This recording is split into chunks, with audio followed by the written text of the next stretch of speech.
بسم اللہ الرحمن الرحیم۔ السلام علیکم۔ الحکمہ انٹرنیشنل کے زیر اہتمام تعبیر دین کے خصوصی رمضان سیشن میں خوش آمدید۔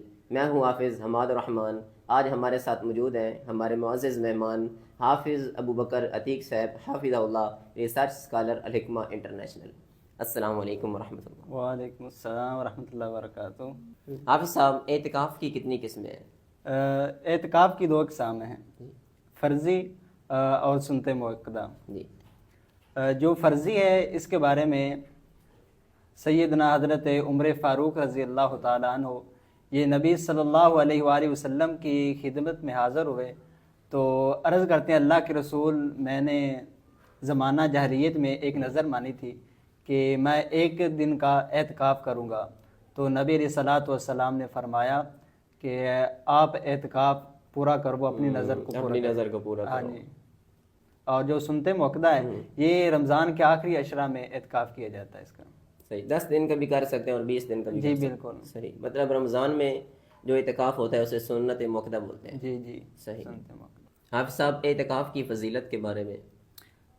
اعتکاف کی فضیلت کے بارے میں اللہ تعالیٰ نے حکم دیا سیدنا حضرت ابراہیم علیہ الصلوۃ والسلام اور سیدنا حضرت اسماعیل علیہ الصلوۃ والسلام کو کہ تم میرے گھر کی صفائی کرو، اور فرمایا کہ والعاکفین، اعتکاف کرنے والوں کے لیے صفائی کرو۔ تو اس سے بات سے یہ ثابت ہوتا ہے کہ جو اعتکاف ہے وہ مسجد میں ہی کرنا چاہیے۔ پہلے مسجد کو صفائی اس کی کرائی جا رہی ہے، اس کے بعد اعتکاف کا حکم۔ سبحان اللہ۔ سبحان اللہ۔ تو یہ بہت بڑی فضیلت کی بات ہے کہ کیونکہ نبیوں کو حکم ملا ہے اس کے۔ جو اعتکاف کرنے والے ہیں ان کے لیے اللہ وقت کے نبیوں کو حکم دے رہے ہیں کہ میرے گھر کو صاف کرو۔ جی بالکل، سبحان اللہ۔ حافظ صاحب، اعتکاف کے لیے روزہ شرط ہے یا نہیں؟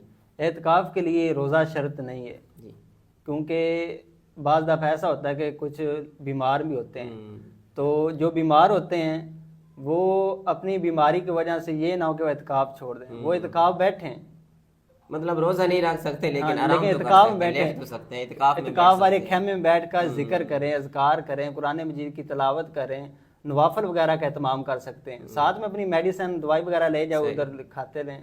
کیونکہ کوئی مستقل مریض بھی ہوتے ہیں نا، ڈاکٹر جن کو منع کرتے ہیں کہ آپ روزہ نہیں رکھ سکتے۔ روزے کا ثواب علیحدہ ہے اور اعتکاف کا اجر و ثواب علیحدہ ہے، تو آپ اس وجہ سے اعتکاف کو نہ چھوڑے کہ میں روزہ نہیں رکھ سکتا لہذا میں اعتکاف ہی نہیں کر سکتا، یہ بات ٹھیک نہیں ہے۔